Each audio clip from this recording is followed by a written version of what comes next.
Hello everyone, welcome to another video on graph theory. In this video, we are going to look at this topic called decomposition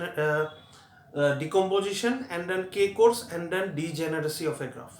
Alright, so let us begin. Let us begin with the definition of decomposition. A decomposition of a graph is a collection of as-disjoint, alright, as-disjoint subgraph h1, h2 up to hk that partitions the edges of G. Alright, so we will have some graph and then we will partition this graph into different subgraph such that these different subgraph they will not have any edges common between them, and then the union of all these uh, subgraphs will give me back my original graph. So that is what the definition says. Alright, the union of all these different subgraphs h1 to hk will give me back my original graph, and then between two subgraphs there will be no edge that is common. Okay, they will be edge disjoint. So this is what the decomposition of a graph means. Let us look at this with an example. Okay, let us say I have a graph like this.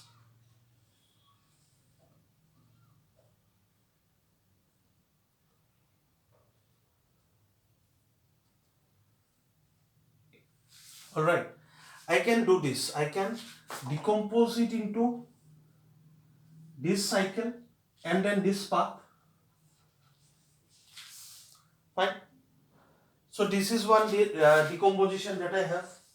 See, here I have two subgraphs, H1 and H2. Okay. There is this vertex that is common, this particular vertex that is common in both H1 and H2. That is not a problem.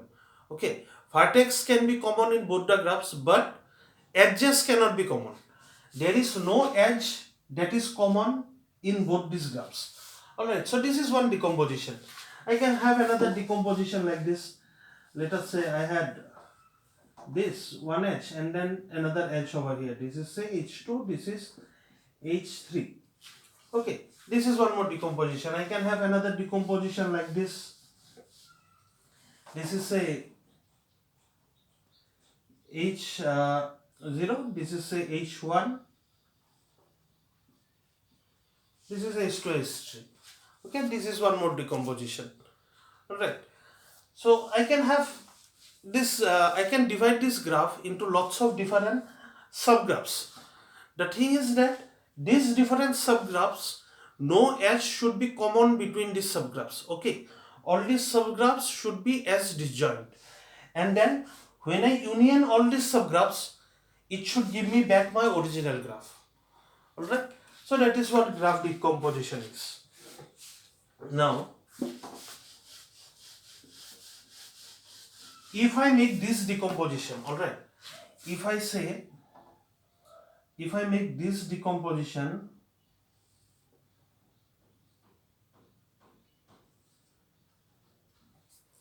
I have taken this edge and this edge in this, alright, and I have taken this edge, this and this edge. This says H1, this is say H2. Alright, so I have decomposed this original graph G into H1 and H2. Now see one thing, none of the edges of course cannot be common in these two subgraphs, right? They have to be as disjoint, and then when I union them back, I will get back my original graph.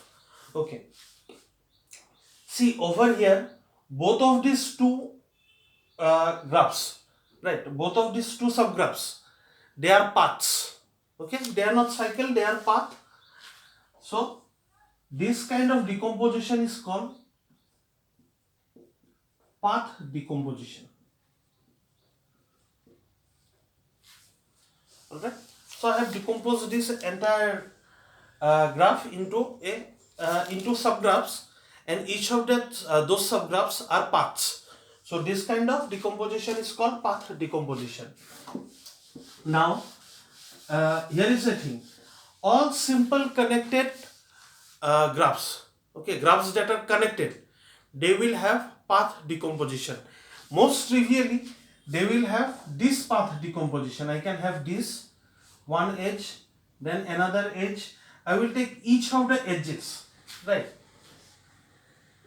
If I make each of the edge a subgraph, this I am calling H1, H2, H3, H4, H5, H6. Yeah. So if I take individually each of the edge, alright, that would give me a decomposition. So I have taken this edge alone over here. This is a subgraph of this, right? So that is how I have taken all these different edges. I have made one different subgraph. So that is one way how I can have path decomposition. This is a path. This is a path between two vertices. So every simple connected graph will have this kind of a trivial path decomposition that would exist, that is given. Now this kind of decomposition is called a path decomposition. More complex would be having path decomposition that are more complex than just a simple edge, right? So yeah, okay.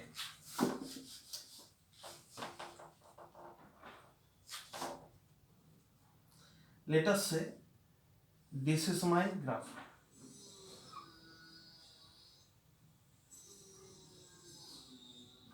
Okay, this I can decompose into this cycle.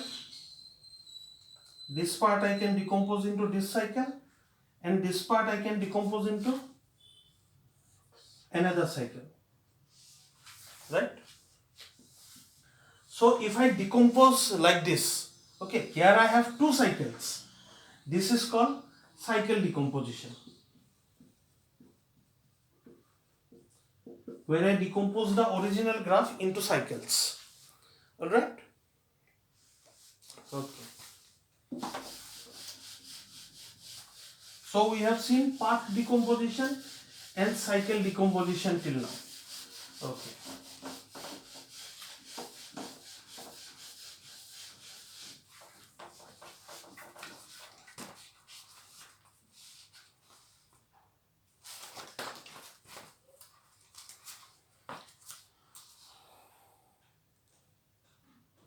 Now here is a theorem. It is given by Veblen. It is this theorem. A graph G has a cycle decomposition if and only if G is even. Okay. Okay. So a graph G has a cycle decomposition if and only if G is even. What does it mean to say that G is even? G is even means all the edges of G are even.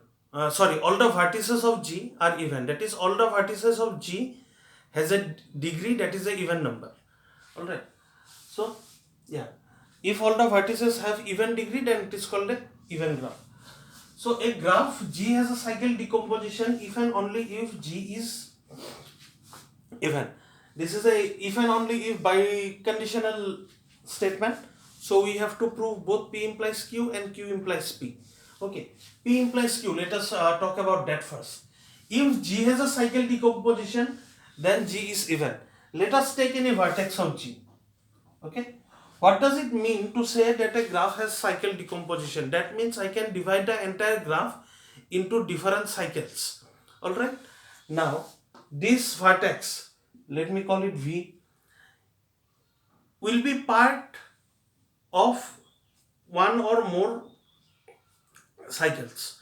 Okay. Or it would be isolated. Now, since this can be isolated, it can exist on its own, then what will happen? Then it will not be part of any cycle, right? So it can be a graph like this. Say this is my graph. I can decompose it into two cycles and there can be this V. Okay, it is not part of any cycle. It is not part of any other thing. Okay, so this vertex V is not connected to the rest of the graph. So V is isolated. If V is isolated, then what is the degree of V? 0. Okay, so 0 is a even number. So we are done with that case. So there are two cases possible. V is isolated. In that case, degree of V is equal to 0. This is even. Okay, if not isolated.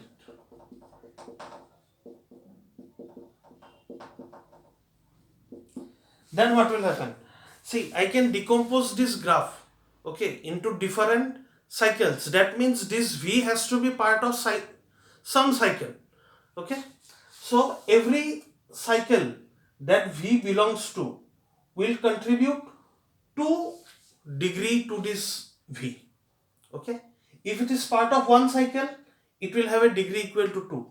If it is part of 2 cycle, it will have degree equal to 4. If it is part of K cycle,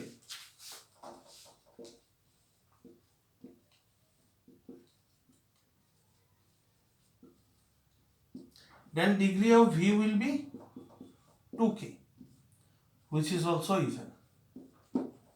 Okay. So since I can decompose this graph into different cycle, this V has to belong to different cycles, one or more than one cycle. Okay, if it is belonging to one cycle, okay, then it will have degree equal to 2.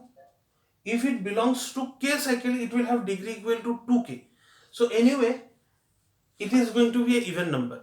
Either it is going to be isolated, in which case it will have a degree equal to 0, or it will be part of some cycle, in which case if it is part of K cycles, the degree will be equal to 2K. Okay, in both the cases, the degree of this vertex V is going to be even.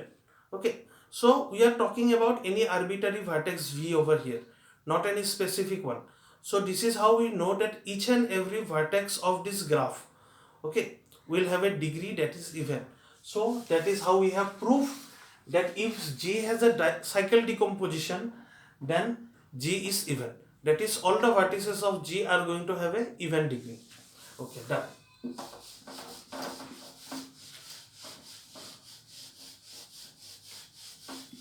Next, let us look at this thing on the other way. Okay, if G is even, then G has a cycle decomposition. We are going to prove this using strong induction. Alright, so let us have the base case. It says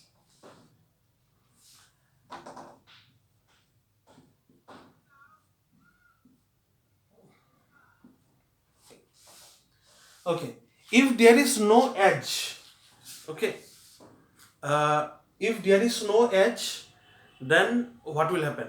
The base case takes this graph. It's this graph. Say I have several vertices but no edge. Is there going to be a cycle decomposition? Yes, there is going to be a cycle decomposition. The cycle decomposition is going to be the empty set. Okay, so this is trivially true. If there is no edge, then there is a trivial cycle decomposition.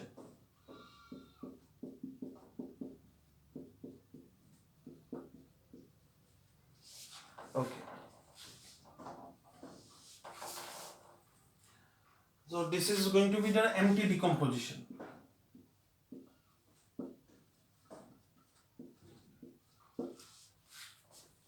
Now, our inductive hypothesis. The inductive hypothesis says, suppose for all graphs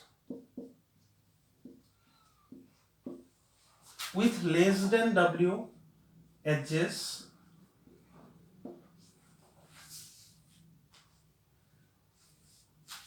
there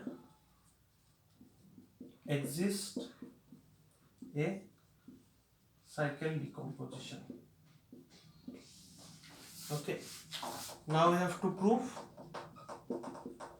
that for a graph with W edges,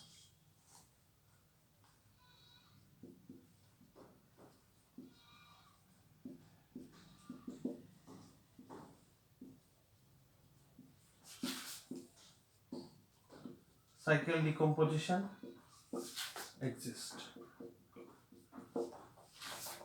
Okay, so we are going to prove that if G is even, then it has a cycle decomposition. Okay, so we are going to prove this using strong induction. So we have this base case in which the number of edge is 0. Then we see that this is trivially true. The cycle decomposition is the empty decomposition. Now we are supposing that it is true for all graphs with less than W edges. Okay, that is for all graphs with less than W edges, there exists a cycle decomposition. Now we have to prove that for a graph with W edges, cycle decomposition exists. Okay, now how do I go ahead and do this?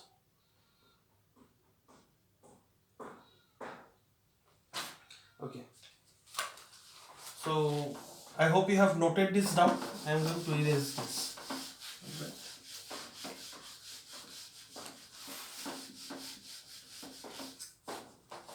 Now say I have this graph, something like this.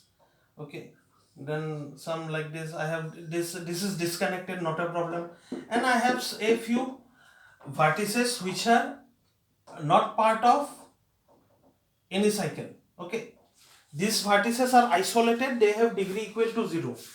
Okay, so I am going to get this new set of vertices. I am calling this V bar. This is the set of vertices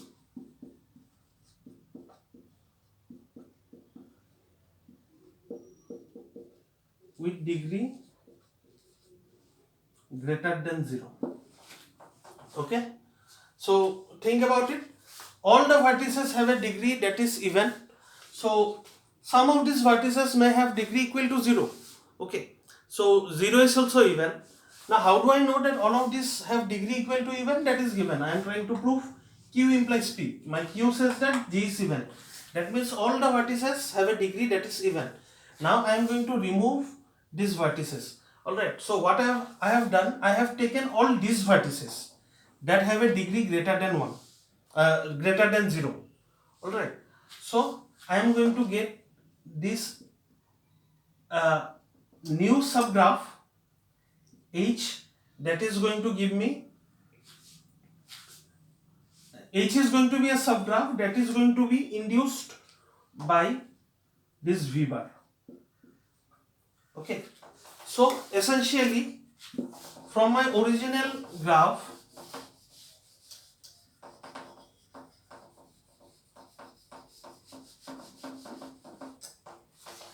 this was my original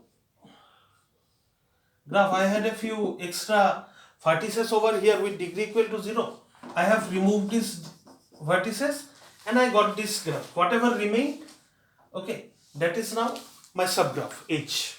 Okay, so this looks complicated, but this is a very simple thing. What did I do? I took all those vertices which are not isolated. That means the isolated vertices were gone. That was my V bar.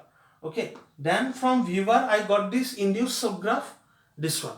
That means apart from the isolated vertices, the rest of the graph will be my new subgraph.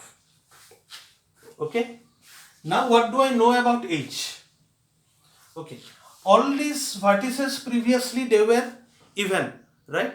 What did I do here? My original graph G was even, that means all the vertices were even. I simply removed the vertices with 0 degree.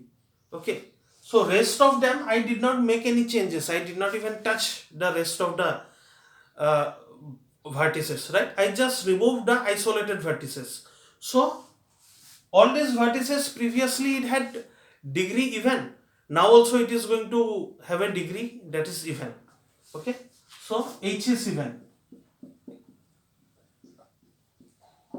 Okay, that is all my vertices are going to have a degree that is even, because previously it had even. I did not make any changes in these vertices, so it is going to stay even. Now what do we know about the count of this degree? Okay, so since they are even, they could have been 0, they could have been 2, they could have been 4, they could have been 6, and so on. But then we removed all these zeros, right? All these vertices that were isolated, that had degree equal to 0, we removed them. So rest of them are going to have degree equal to 2, 4, 6, like that. So we know that H is even and minimum degree in H is greater than or equal to 2, right? So all the vertices have degree greater than or equal to 2, we know that. Now we have already seen that if all the vertices in a graph have degree greater than or equal to 2, and the graph is then if all the vertices have degree greater than or equal to 2, then a cycle exists.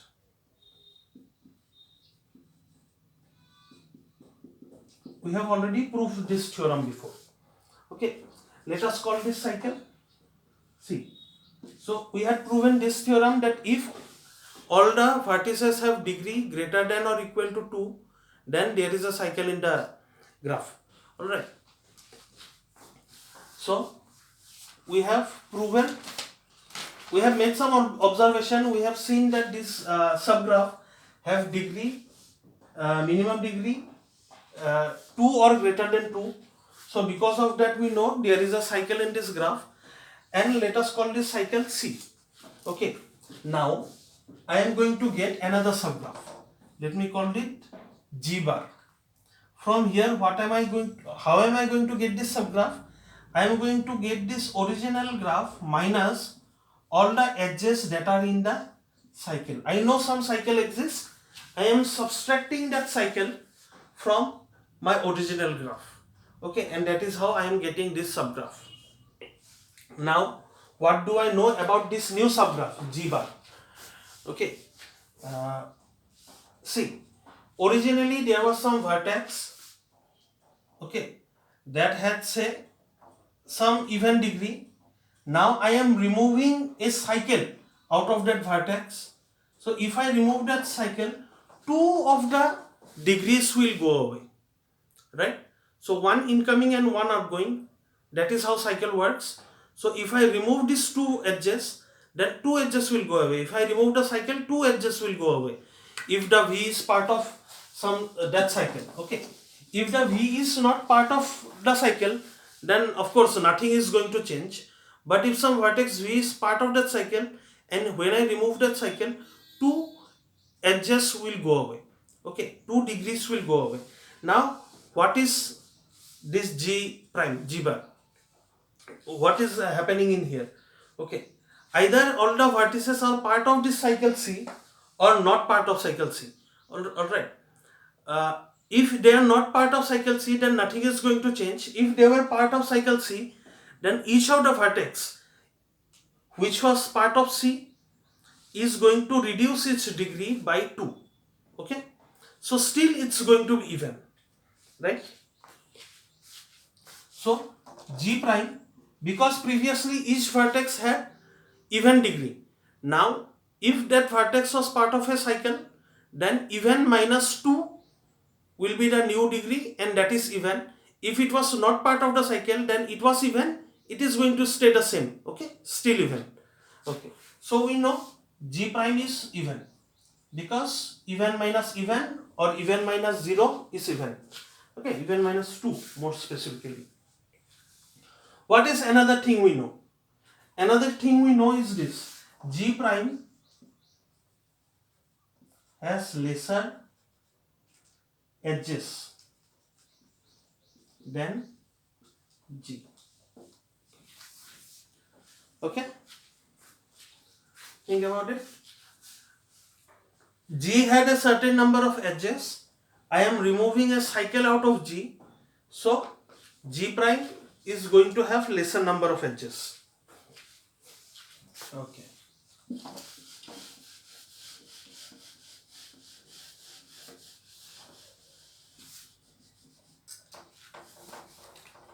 Now originally our G had this number of edges equal to W. Okay, so what do we know about G prime? Is going to be less than W, right? So what do we know by inductive hypothesis? Okay, by inductive hypothesis we know that G prime has cycle decomposition. What was our inductive hypothesis? Our inductive hypothesis assumed that every graph with less than W edges, okay, has a cycle decomposition. Okay, so this graph G had W edges, then we removed the cycle, so now we have less than W edges. So we know G prime has a cycle decomposition. Now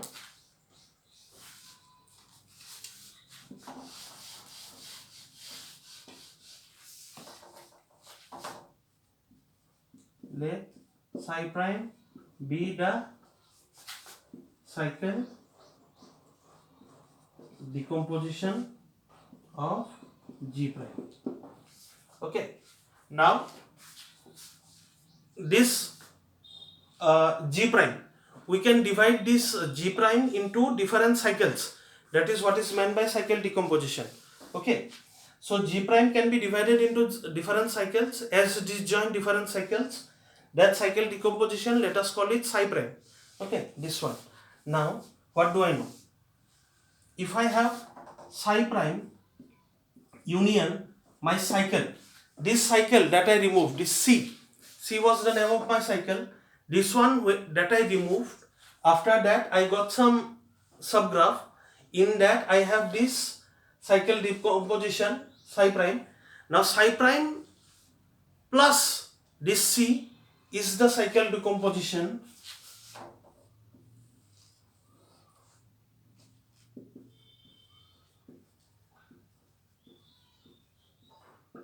of G, right? So if I remove, previously I removed this C, whatever subgraph I have, that I saw that I can do this cycle decomposition into psi prime, right? Now into this cycle decomposition, when I union them together, I will get G prime. Now if I add C to G prime, what will I get? I will get back my G, because G prime was essentially G minus C. Okay, so when I add back C, I will get back my G, right? So psi prime, that is the decomposition of G prime union the cycle that I had, these two together is giving me the cycle decomposition of G.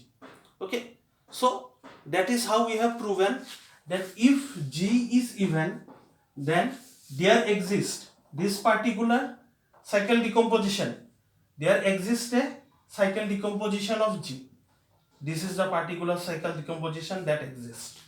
Alright, so that is how we have proven this theorem. Alright,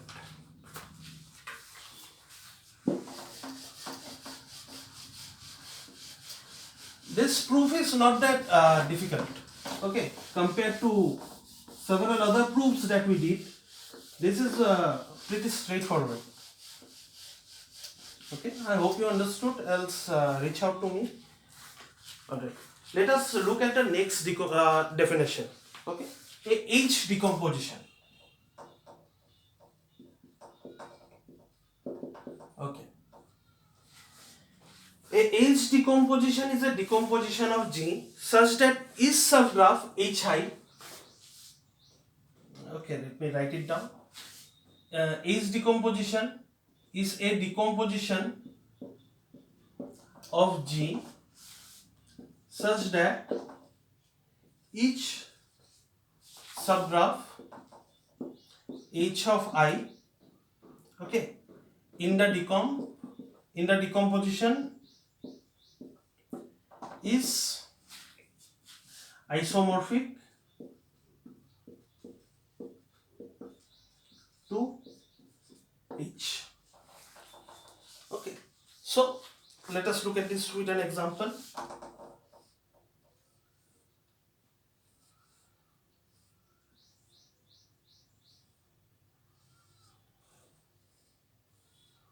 Okay, let us say this is the graph that I have.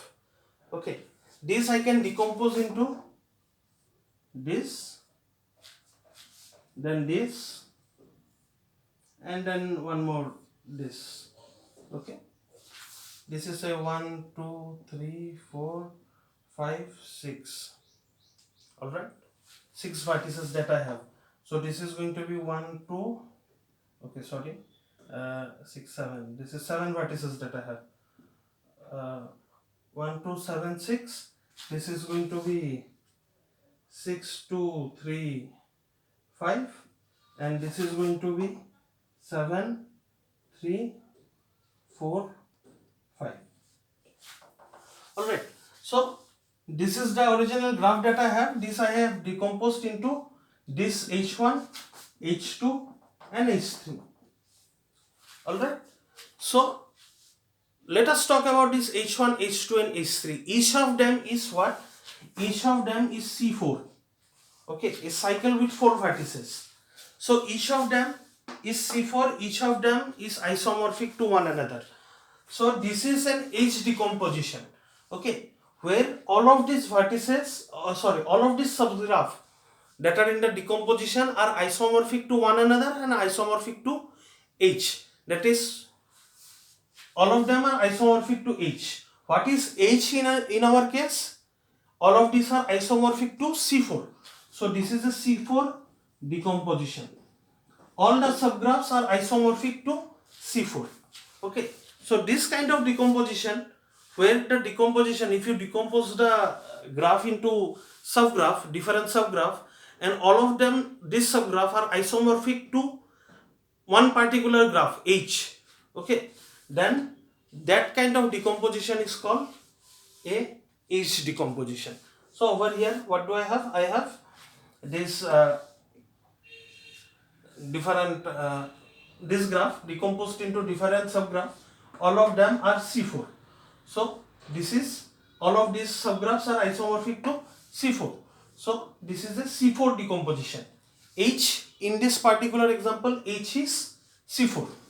All right.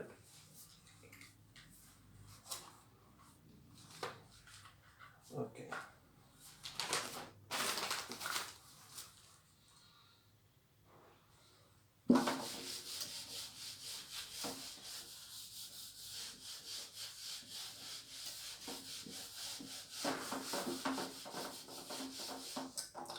Next, we have Hamiltonian cycle decomposition. A Hamiltonian cycle decomposition is a decomposition such that each subgraph, okay, is a Hamiltonian cycle. Okay, here we have seen H decomposition. Okay, so let us talk about this. We have seen H decomposition. Now we are looking at Hamiltonian cycle decomposition. Okay, so Hamiltonian cycle decomposition, it is a decomposition such that each subgraph H of I is a Hamiltonian cycle. Okay, let us look at the example of K7. Okay, so K7 will have 1, 2, 3, 4, 5, 6, 7. Okay, so let me do this, this, and this. This is 1. You just wait for some time. You will know what am I doing.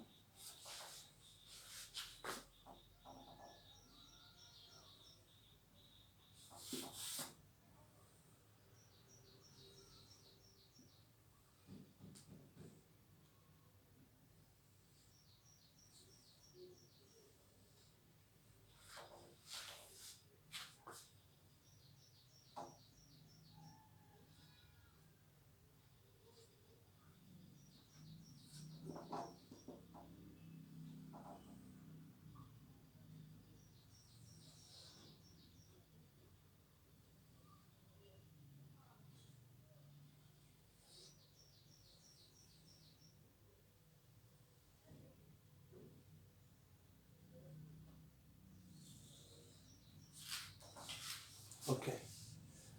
So let us say this is H1, this is H2, this is H3. Okay. So all of these are C7 decomposition. This is H decomposition where H is C7. So all of these subgraphs are isomorphic to C7. Okay, all of these are cycle. If you look closely, you will see all of these are cycle. Okay, this may not look like cycle at a glance, but these are cycles. Okay, so what is this? What is that I have done? If I union all of them, okay, I will get back K7. So let us say this is the decomposition of K7. Okay, so K7 is the complete graph with 7 vertices. Now if I union them, all these 3 cycles, I will get back K7. Now each of this cycle has 7 vertices, so all of them are here. So each of them is a Hamiltonian cycle. Alright, so all of them are Hamiltonian cycles of K7. Okay, so when I union all these 3 Hamiltonian cycle, I will get back K7. So these are Hamiltonian cycle decomposition of K7. Okay, so yeah, I would suggest you to go ahead and try to create this Hamiltonian cycle decomposition of K11. Okay, so do this and see if you can find such a decomposition. Alright, so yeah, all of them are S disjoint. So remember that all of them are S disjoint, so there is none of these are sharing edges, and then if I union them, I will get back all the edges of K7. Okay, so these are S disjoint. If I union them, I will get back K7. So this is a decomposition. All of them are isomorphic to C7. Okay, so this is a C7 decomposition, and also all of them are Hamiltonian cycle. What is a Hamiltonian cycle? It is a cycle. Okay, all of these are cycles. So it is a cycle in which all the vertices will be there exactly once. All the vertices of the graph will be there. So all of these are cycle, and in each of this cycle all the vertices are there. So these are Hamiltonian cycle. So yeah, this is what we have. This is Hamiltonian cycle decomposition. Alright. So let me give another definition, but we will not go into this definition right now in this module. We will be looking at this thing in a different module. Okay, more specifically when we go to this coloring, this chapter on edge coloring and vertex coloring. It is perfect matching decomposition. Okay, let me read out the definition. Definition is very simple. A perfect matching decomposition is a decomposition such that each subgraph hi in the decomposition is a perfect matching.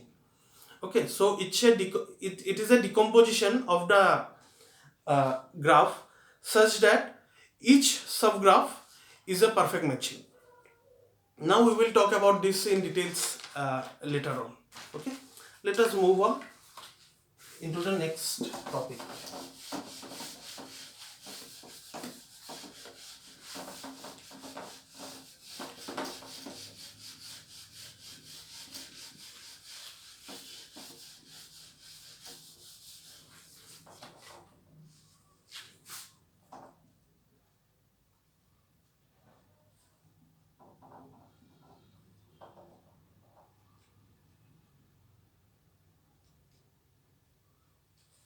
Okay, degeneracy. What is degeneracy of a graph? Now before we talk about degeneracy of a graph, let us look at a definition. The K-core of a graph. Okay, the K-core of a graph G. The K-core of a graph G is the maximal induced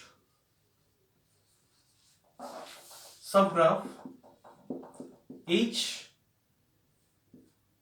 this is a subset of G, such that minimum degree of H is greater than or equal to k. Okay. So k core of a graph G is the maximal induced subgraph. Okay, we will I will explain what maximal means. Okay, induced subgraph H of G such that the degree in this subgraph, the minimum degree in this subgraph should be greater than or equal to k. Let us look at this with an example. But before we look at this with an example, a few points that I want to tell you. This thing was first published by this person called Seidman. Okay, Seidman. So when he published his paper, he gave this restriction that the k core, that this subgraph with minimum degree equal to k, okay, this k core should be connected. Okay, that is, it has to be one component. Okay, but then later on in other papers, other authors, they have removed this restriction. Okay, so it need not be connected. So we are going to go with this modern definition that a k core need not be connected. Okay, remember that. And also remember this, a k core of a graph is unique. Okay, so being unique, it is well defined. So there is proof to prove that k core is unique, but we will not go into those proofs in our course. Okay, but then remember this, a k core of a graph is unique. Okay, let us draw a graph.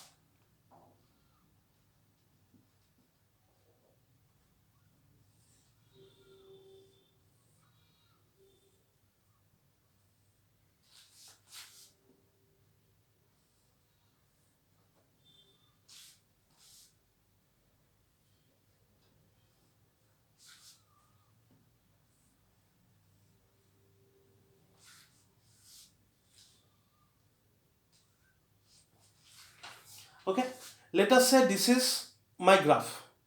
Okay, so the graph itself, this is my graph G. So G itself is zero core. So what is zero core? Zero core is the subgraph such that minimum degree is greater than or equal to 0. So every vertex here has degree equal to or greater than 0, right? So these have 0, these have 1, these have 2. Alright. So minimum degree is 0. So in this case, the entire graph G itself is 0 core. Okay. Let us now look at one core. In one core, what will happen? Minimum degree has to be 1.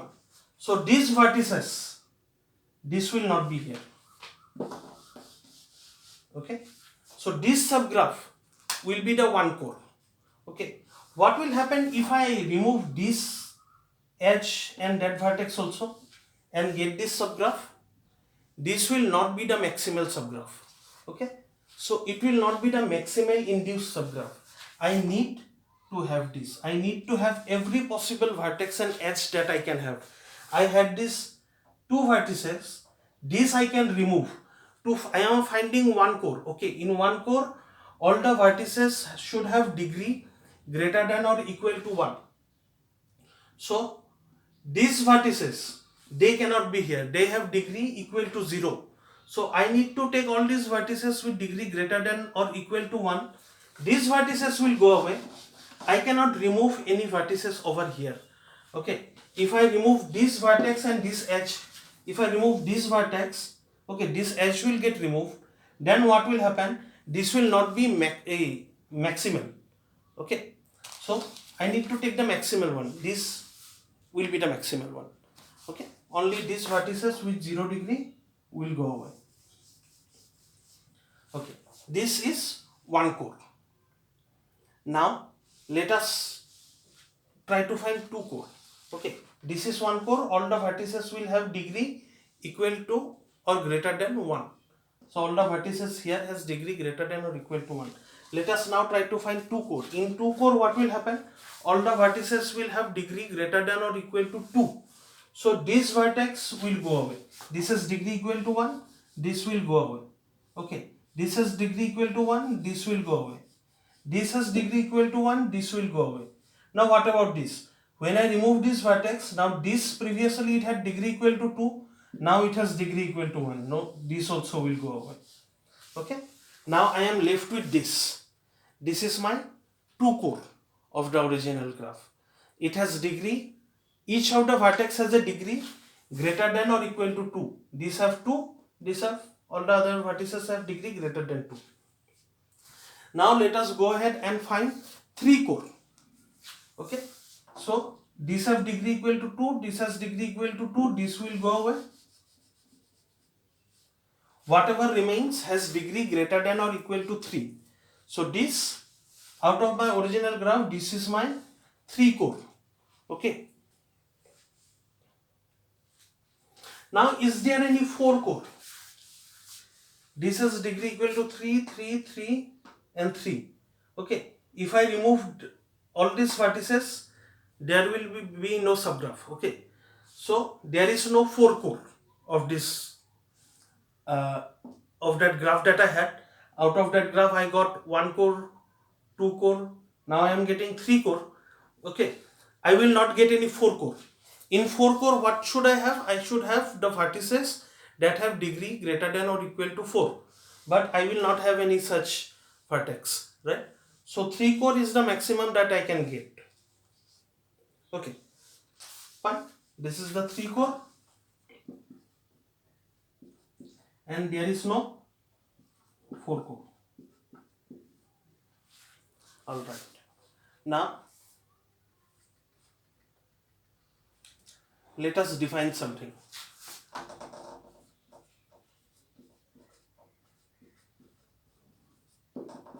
The degeneracy of a graph is the largest value k such that G has a k core. Okay. So in that graph that I had, original graph, I had 0 core, 1 core, 2 core, 3 core. Okay, I did not have a 4 core. So the degeneracy of that graph would be equal to 3. Okay, 3 is the largest value for which I have a k core. Okay, so I had the 3 core, I did not have a 4 core. So because of that I know the degeneracy of this graph is equal to 3. Alright. Now let us look at another example. Let us say I had this graph.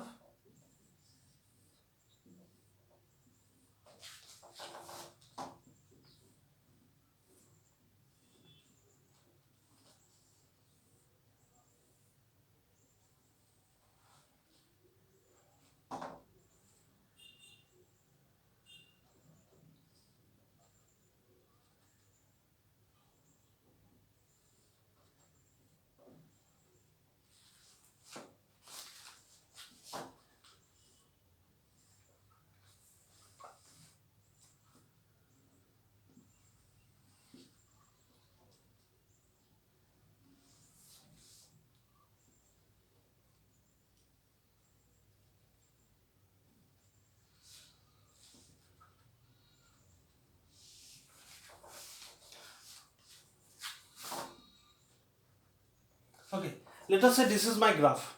Okay, let me call it G. So this is the graph that I have. Okay, now this graph itself, all the vertices have degree greater than or equal to 0. Correct? This have degree equal to 0. Everything else have degree greater than or equal to greater than 0. This has 1, this has 3, this has 4, and so on. This has 0. So all the vertices have degree greater than or equal to 0. So this graph G itself is 0 core. Okay. So this entire thing without making any change, this is 0 core. So every graph that you will have, okay, is going to be a 0 core at least. Alright. So let us now try to find the 1 core. In 1 core what will happen? All the vertices must have degree greater than or equal to 1. So these have degree equal to 0, this will go away. So now what I have? All the vertices have degree greater than or equal to 1. Okay. Now let us go ahead and try to find 2 core. So this has degree equal to 1, this will go away. This has degree equal to 1, this will go away. Now this has degree, after removing this vertex, this has now degree equal to 1. So this will also go away. Okay. Now these two will also go away. They had degree equal to 1. Now whatever remains, each here minimum degree is equal to 2. Right? So 2, 2 and everything. There is no vertex with degree equal to 1. Okay. So in this subgraph that I got out of the original graph, all the vertices have degree greater than or equal to 2. So minimum degree is 2. Okay. So this is 2 core of the graph. Okay. Now let us go ahead and find 3 core. This is degree equal to 2. So this will go away. Now when I remove that, this had degree equal to 2. So this will go away. Now this has degree equal to 2. So this will go away. Okay. Similarly, this has degree equal to 2. This will go away. This has degree now equal to 2. This will also go away. Now whatever remains has degree greater than or equal to 3. So this disconnected subgraph is my 3 core. Okay.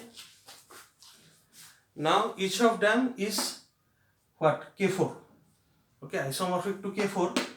This subgraph, this disconnected subgraph is my 3 core. All the vertices in this subgraph have degree greater than or equal to 3. Alright. So is there any 4 core that I can find over here? Okay. So think about it. Is any 4 core possible in this subgraph? So there is no vertex with degree equal to 4. Okay. So 4 core is not possible. So that means the degeneracy of this graph. What is the maximum value k for which I have a k core? I have 3 core. So for k equal to 3 I have a k core. For k equal to 4 I don't have a k core. Okay. 4 core is not there in my graph. So the maximum value k for which I have a k core is 3. So the degeneracy of this graph is equal to 3. Alright. So yeah, that is what we have. So in this video we saw what is decomposition of a graph. Then we saw what is H decomposition. We saw what is cycle decomposition. Then we proved a theorem. The theorem was given by Veblen in 1912. Alright. So very old theorem. We proved that the theorem said that a graph G has a cycle decomposition if and only if G is even. Then we saw what is a Hamiltonian cycle decomposition. Then we saw what is K core and what is degeneracy of a graph. Okay. With that we have come to the end of this module. I hope you understood everything. In the next video we will begin a new module. Most probably we will begin this module on coloring, edge coloring and vertex coloring. Alright. So I hope you understood everything. If not, you can of course WhatsApp me, you can mail me, or you can write your doubt in the comment section below. So see you in the next video. Thank you for watching this video. Alright.